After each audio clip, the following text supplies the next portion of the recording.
आपको PPT slide show हो रही है? Yes ma'am. यस। ओके, आप में से किस किस को नॉर्मल डिस्ट्रीब्यूशन के बारे में पता है? What is normal distribution?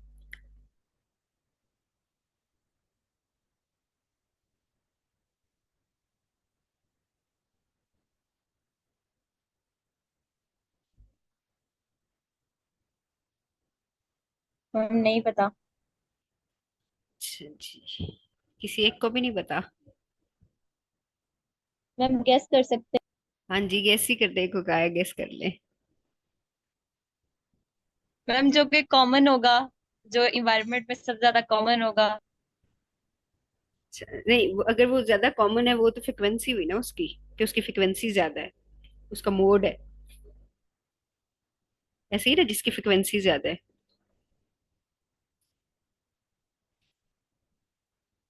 हम्म, चलें। अच्छा, डिस्क्रिप्टिव एनालिसिस में जब हम स्टार्ट करते हैं तो हमारा सबसे पहला ये गोल होता है कि हम डिस्क्रिप्टिव एनालिसिस कर लें। ठीक है, डिस्क्रिप्टिव एनालिसिस में मोस्ट कॉमन तो मीन, मीडियन, मोड हो गई, रेंज हो गई, वेरिएबिलिटी का डेटा हो गया, वेरिएंस क्या है, स्टैंडर्ड डेविएशन क्या है, स्टैंडर्ड एरर क्या है। दीज आर इम्पोर्टेंट थिंग्स जिससे हमें डेटा के मीडियन टेंडेंसी के बारे में पता चलता है कि उसकी जो है वो मीन क्या है और उसकी कितनी वेरिएबिलिटी है, हमारा डेटा कितना ज्यादा स्प्रेड है। उसके बाद हम जब इन्फ्रेंशियल स्टैटिस्टिक की तरफ जाते हैं तो बिफोर इन्फ्रेंशियल स्टैटिस्टिक्स या बिफोर हाइपोथेसिस टेस्टिंग, क्योंकि जब हम कोई भी अपना प्रॉब्लम डिफाइन करते हैं, कोई भी हमारा रिसर्च क्वेश्चन है, तो उसको हम हाइपोथेसिस के फॉर्म में लेके आते हैं। ठीक है, एक क्वेश्चन फॉर्म में लेके आते हैं और उस हाइपोथेसिस को, उस क्वेश्चन को स्टेटिस्टिकली टेस्ट करते हैं, टू जो है वो प्रेजेंट करने के लिए अपने डेटा को, कि हम जो है वो कितने परसेंट कॉन्फिडेंट हैं कि जो हमारा सैंपल है, जो हमने पॉपुलेशन से लिया है, वो हमारे जो है वो पॉपुलेशन को डिपिक्ट कर रहा है, वो उसकी वैल्यूज को एस्टिमेट कर रहा है, और कितने परसेंट हम श्योर हैं। ठीक है, तो इस डेटा को डिपिक्ट करने के लिए हम हाइपोथेसिस टेस्टिंग करते हैं, अपने हाइपोथेसिस को टेस्ट करते हैं। लेकिन बिफोर हाइपोथेसिस टेस्टिंग हमें सबसे पहले ये देखना होता है कि क्या हमारा डेटा नॉर्मली डिस्ट्रीब्यूटेड है या नहीं है।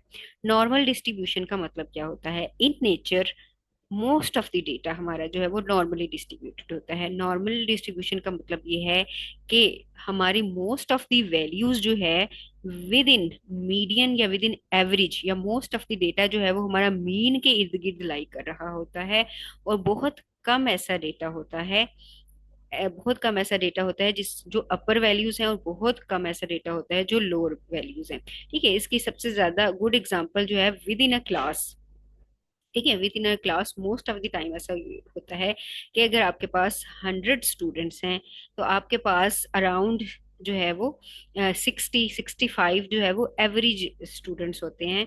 एवरेज मीन जो है वो ज्यादातर स्टूडेंट्स जो है वो एवरेज है। बहुत कम ऐसे स्टूडेंट्स हैं जो 4/4 जो है वो उनका जीपीए होगा। ज्यादातर का जो है वो अराउंड आप कह लो 3 से अबव, 3.5, 3.8, इस ऐसा होगा। ठीक है, अराउंड 3 होगा आपका, प्लस माइनस। प्लस और बहुत कम ऐसे स्टूडेंट्स होते हैं जो फेल होंगे। ठीक है, तो हमारे पास यहाँ पे दो पीक्स जो हैं वो कम हैं। और जो एवरेज, जो मीडियन डेटा है, जो अराउंड, जो मैंने जैसे कहा जीपीए मीडियन स्टूडेंट हमारे पास ज्यादा हैं, ज्यादा तादाद में होते हैं, तो ऐसे डेटा को हम नॉर्मली डिस्ट्रीब्यूटेड डेटा कहते हैं। So in other words, normally distributed data ऐसा डेटा होता है जो ज्यादातर वैल्यूज जो हैं वो उसकी मीन के इर्द गिर्द हों, और बहुत कम हाई वैल्यूज जो हैं वो उसकी टेल्स में हो। अगर मैं इसको एक बेल शेप में, जैसा आप देख सकते हो, ड्रॉ करूं, तो हमारा जो नॉर्मली डिस्ट्रीब्यूटेड डेटा आता है वो ऐसे बेल कर्व्ड बनाता है। ठीक है, बेल शेप बनाता है। बेल शेप का मतलब है कि अगर आपके पास, आप इसको दो मिरर इमेजेस में डिवाइड करो, तो जो दरमियान वाली एक सिमेट्रिकल लाइन जो इसको डिवाइड कर रही है, यहीं पे मीन होगा, यहीं पे मीडियन होगा, और यहीं पे मोड होगा। ठीक है, मीडियन, मीन, मीडियन और मोड नॉर्मली डिस्ट्रीब्यूटेड डेटा का सेम होता है, और मोस्ट ऑफ द वैल्यूज उसकी जो है वो इस मीन के इर्द गिर्द लाई कर रही होती हैं। लेकिन अगर डेटा जो है वो नॉर्मली डिस्ट्रीब्यूटेड नहीं होगा तो क्या होगा? ठीक है, नेक्स्ट ये देखें, this one, this graph is normally distributed bell shaped curve में है। देन आपके पास ये आप जो डिफरेंट ग्राफ देख रहे हो, ये नॉन नॉर्मल डिस्ट्रीब्यूटेड डेटा है।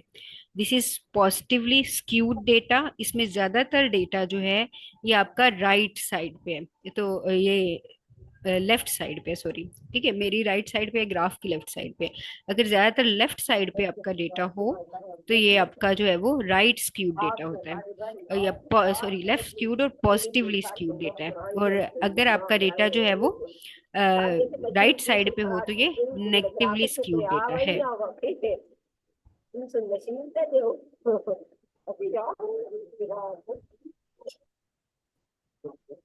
अच्छा, काइंडली जिसका माइक ऑन है वो जरा बंद कर दे।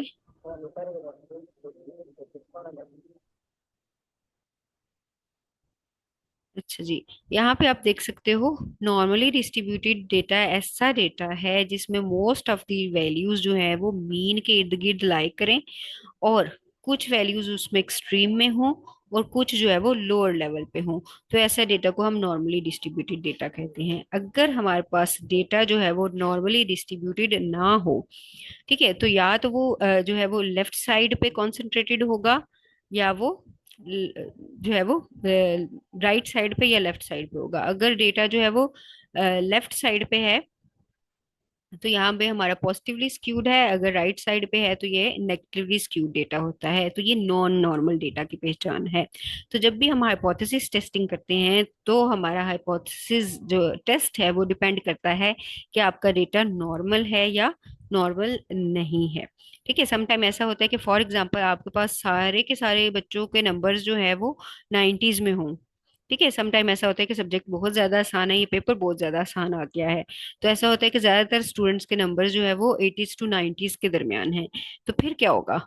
फिर आपका डेटा जो है वो नॉर्मली डिस्ट्रीब्यूटेड नहीं होगा, बल्कि वो 90s की तरफ, जैसे ये राइट स्क्यूड है तो हम आपके पास ज्यादातर डेटा पॉजिटिवली स्क्यूड होगा, और टेल जो है वो उसमें आपके पास बहुत ज्यादा डेटा होगा। ठीक है, तो आपका जो है वो मीन जो है, आफ्टर मीन बहुत ज्यादा डेटा होगा, और बिफोर मीन जो है वो डेटा कम होगा। तो ज्यादातर डेटा जो है वो ऐसे पॉजिटिवली स्क्यूड डेटा होते हैं, अगर डेटा नॉर्मल ना हो तो। ठीक है, तो यहाँ पे आपने सबसे पहले हाइपोथेसिस टेस्टिंग से पहले आपने नॉर्मेलिटी टेस्ट अप्लाई करना होता है, जो हम मिनी टैब में और ग्राफ पैड में या किसी भी सॉफ्टवेयर में अप्लाई कर सकते हैं कि आपका डेटा नॉर्मल है या नॉर्मल नहीं है। ठीक है, अगर नॉर्मल होगा तो जो है वो नॉर्मल डिस्ट्रीब्यूशन सिमेट्रिकल डिस्ट्रीब्यूशन होगी। यहाँ तक समझ आ गई आप लोगों को कि नॉर्मल डिस्ट्रीब्यूटेड डेटा कौन सा होता है? Yes ma'am. ठीक है। अच्छा, अगर मैं इसको एक्सिस के दरमियान ड्रा करूं, एक्स वाई एक्सिस और एक्स एक्सिस के दरमियान ड्रा करूं, तो यहाँ पे आप इन तीनों में से बता सकते हो कि नॉर्मल डेटा आपको कौन सा लग रहा है? वैसे तो साथ में जो हिस्टोग्राम बने हुए हैं, जो बेल चार्ट बनी है, उससे भी पता चल जाएगा। इन तीनों में से कौन सा डेटा नॉर्मल है? Third one. हाँ जी, थर्ड मैम वन। थर्ड। जी, थर्ड। तो यहाँ पे थर्ड में देखो तो ज्यादातर जो ये आपकी ट्रेंड लाइन अगर हम ड्रा करें एक ग्राफ के ऊपर, ठीक है, एक स्ट्रेट लाइन ड्रा करें, तो ज्यादातर जो आपका डेटा है इस लाइन के इर्द गिर्द ही होगा। अगर आप लाइन से जो है वो बहुत ज्यादा फासले पे हो तो ऐसा डेटा जो है वो नॉर्मल डेटा नहीं होता। तो हमारे पास जो है वो with in this graph form में हम एक ट्रेंड लाइन ड्रॉ करके भी देख सकते हैं कि हमारा डेटा जो है वो नॉर्मली डिस्ट्रीब्यूटेड है या नहीं, या सिंपली जो है वो नॉर्मलिटी टेस्ट हम अप्लाई करते हैं। ठीक है, तो नॉर्मेलिटी टेस्ट जो है वो मैंने पहले बता दिया है कि होता क्या है, कि क्या हमारा डेटा नॉर्मली डिस्ट्रीब्यूटेड है या नहीं है। ठीक है, अप्लाई क्यों करते हैं? टू कंस्ट्रक्ट अ हाइपोथेसिस, के जो हमारा हाइपोथेसिस हमने ड्रॉ किया है उसको चेक करने के लिए हम हाइपोथेसिस टेस्टिंग करते हैं। हमें हाइपोथेसिस टेस्टिंग में कौन सी तरह का टेस्ट अप्लाई करना है, हमें जो है वो टी टेस्ट अप्लाई करना है, नोवा अप्लाई करना है, क्रुस्कस वाले टेस्ट अप्लाई करना है, ये डिपेंड करता है कि हमारा डेटा नॉर्मल है या नहीं। ठीक है, यहाँ तक समझ आ गई होगी आपको। अच्छा जी, अब थोड़ा सा जो है वो यहाँ पे आपको आइडिया देना चाहूंगी कि नल हाइपोथेसिस क्या होता है, अल्टरनेटिव हाइपोथेसिस क्या होता है। तो जो हमेशा आपका जो रिसर्च क्वेश्चन है ना, ठीक है, जिसका आप हाइपोथेसिस टेस्टिंग करते हो, फॉर एग्जांपल स्मोकिंग से लंग कैंसर डेवलप होता है। ठीक है, स्मोकिंग से क्या हो रहा है, आपने प्रिडिक्ट किया कि अगर जो है वो 6 ईयर तक मुसलसल स्मोकिंग की जाए तो लंग कैंसर डेवलप होने के चांसेस हैं। ये आपका हमेशा अल्टरनेटिव हाइपोथेसिस होगा। ठीक है, जब भी आपका रिसर्च क्वेश्चन होगा। तो नल हाइपोथेसिस हम इसके बनाते हैं, नल हाइपोथेसिस शो करता है कि जो है वो स्मोकिंग से कैंसर नहीं होगा। ठीक है, तो यहाँ पे आप स्टेटमेंट देखो, नल हाइपोथेसिस क्या कर रहा है, no difference, there is no difference between group, there is no effect of any treatment. ठीक है, और अल्टरनेटिव हाइपोथेसिस आपका ट्रू हाइपोथेसिस होता है, जो आपका रिसर्च क्वेश्चन है कि आप क्वेश्चन बनाते हो कि आपने जो है फॉर एग्जांपल आपने कोई इंसेक्टिसाइड दिया तो उससे जो है वो मोर्टेलिटी होगी। ठीक है, कितने परसेंट मोर्टेलिटी होगी ये बात की चीज है। अभी के इंसेक्टिसाइड से आप एक डोज दे रहे हो और उसका रिस्पॉन्स क्या है, हमारे पास मोर्टेलिटी है। ये आपका अल्टरनेटिव हाइपोथेसिस है। ठीक है, ये हम आपका हमेशा रिसर्च क्वेश्चंस होता है। अच्छा, अब हाइपोथेसिस टेस्टिंग के साथ साथ हम जो है वो एक परसेंटेज अटैच कर देते हैं। ठीक है, फॉर एग्जांपल अगर मैं ये कहूँ कि जो है वो there is a 60% of chance कि अगर आप 3 ईयर तक स्मोकिंग करो तो आपको लंग कैंसर होगा। ठीक है, 60% ऑफ चांस कि 60% चांस है।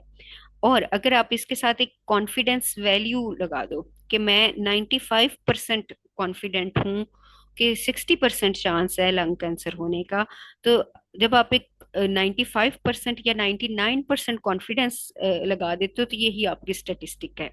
ठीक है, कि आप स्टेटिस्टिकली जो है वो प्रूव करते हो कि जो मेरा सैंपल डेटा है, जो मैंने रीडिंग ली है, एक्सपेरिमेंट लगाया है, ये शो करता है कि लंग कैंसर होने के 99% जो है वो कॉन्फिडेंट हूँ कि 60% चांस है।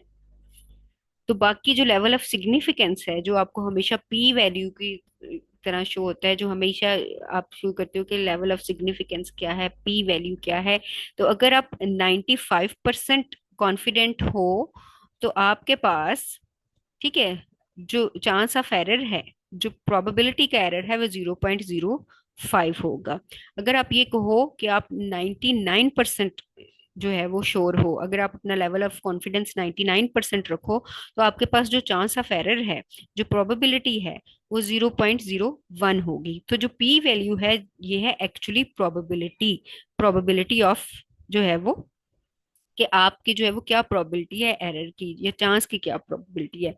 देखें, if the experiment is repeated 100 time only a 5 occasion the obtain mean will fall outside the limit, कि आप मीन वैल्यू से सिर्फ जो है वो 0.05% प्रोबेबिलिटी है कि वो एरर होगा। और अगर आप 99% शो करते हो तो ओनली 0.01। यही आपकी पी वैल्यू है, और इसी को यूज करते हुए आप अपनी जो है वो हाइपोथेसिस टेस्टिंग करते हो। ठीक है, आपको जो है वो हाइपोथेसिस दोनों की समझ आ गई है, नल और अल्टरनेटिव की। नल हाइपोथेसिस आपका जो यस है मैम। वो आपका रिसर्च क्वेश्चन नहीं है, आपका रिसर्च क्वेश्चन किस में आता है, अल्टरनेटिव हाइपोथेसिस में। ठीक है, नल हाइपोथेसिस शो करता है there is a no difference, और अल्टरनेटिव हाइपोथेसिस शो करता है कि there is a difference, there is an association, there is difference between groups. ठीक है, तो आप हमेशा दो वैल्यूज देखोगे जो भी टेस्ट लगाओगे कि आपने, अगर आप ये आप सिलेक्ट करते हो, ठीक है, डेटा एंटर करते वक्त कि आपने 95%, साइंस में ज्यादातर हम जो है वो स्पेशली जोलॉजी बायोलॉजिकल में हम ज्यादातर जो है वो दो कॉन्फिडेंस जो है वो शो करते हैं, 95 और 99%। ठीक हो गया। लेकिन बच्चों, जब भी आप जो है वो नॉर्मेलिटी टेस्ट की तरफ जाते हो तो नॉर्मेलिटी टेस्ट की स्टेटमेंट थोड़ी सी चेंज होती है। ठीक है, इसकी आम जो हाइपोथेसिस है उससे उलट होती है। इसका जो नल हाइपोथेसिस है वो ये कहता है कि डेटा इज नॉर्मल। जब भी हम नॉर्मेलिटी टेस्ट करते हैं कि क्या हमारा डेटा नॉर्मली डिस्ट्रीब्यूटेड है या नहीं, तो नल हाइपोथेसिस इसका कहता है कि डेटा नॉर्मल है, और अल्टरनेटिव हाइपोथेसिस कहता है डेटा इज नॉट नॉर्मल। ठीक है, तो यहाँ पे अगर मैं लेवल ऑफ कॉन्फिडेंस 95% रखूं तो मेरे पास चांस ऑफ एरर कितना होगा, 0.05। और अगर मैं लेवल और यहाँ पे देखें, अगर मेरे पास वैल्यू जो है वो पी वैल्यू, अगर मैं नॉर्मेलिटी टेस्ट लगाती हूँ, अभी मैं आपको लगा के भी दिखाऊंगी, अगर मेरे पास पी वैल्यू ग्रेटर आती है 0.05 से, कि मेरा चांस ऑफ एरर 0.05 से ज्यादा है, ठीक है, मेरी वैल्यू फॉर एग्जांपल 0.06 आ गई या 0.01 आ गई। ठीक है, तो यहाँ पे ये शो करता है कि डेटा इज नॉर्मल। तो मैं एक्सेप्ट करूंगी नल हाइपोथेसिस को। सेकेंडली, अगर मेरी वैल्यू पी वैल्यू जो है वो, पी वैल्यू क्या है, स्मॉलर होगी 0.05 से, या इक्वल होगी 0.05 के, मेरे चांस ऑफ एरर के रेंज में होगी। ठीक है, या तो 0.05 हो, जो मैंने चांस ऑफ एरर रखा है कि मेरे पास सिर्फ प्रोबेबिलिटी एरर की कितनी है 0.05, इससे कम हो 0.049 हो, 0.001 हो, इवन 0.0001 हो, तो ये सारे के सारे जो है वो स्मॉलर होगा 0.05 से। या इक्वल अगर 0.05 भी आती है तो ये शो करेगा डेटा जो है वो नॉर्मल नहीं है। ठीक है, तो अगर 0.05 से पी वैल्यू कम होगी तो ये शो करेगी डेटा नॉर्मल नहीं है, अगर 0.05 से अबव होगी तो डेटा जो है वो नॉर्मल है। तो हमारा जो नॉर्मलिटी टेस्ट का हाइपोथेसिस है वो नल हाइपोथेसिस शो करता है डेटा इज नॉर्मल, और अल्टरनेटिव क्या शो करता है, data is not normal. P value, probability value, अगर मैं 95% कॉन्फिडेंस इंटरवल पे कहूँ तो चांस ऑफ एरर, प्रोबेबिलिटी जो है एरर की, वो क्या होगी 0.05। अगर पी वैल्यू 0.05 से ज्यादा है, एरर से ज्यादा जो है वो पी वैल्यू आ गई है जितना एक्सेप्टेबल था, तो डेटा जो है वो नॉर्मल होगा। ठीक है, और अगर जो है मेरे पास 0.05 से कम या इसके इक्वल आती है तो डेटा नॉर्मल नहीं है। तो ये नॉर्मलिटी टेस्ट लगाने के बाद हम डिसाइड करते हैं। यहाँ तक बच्चों समझ आइए?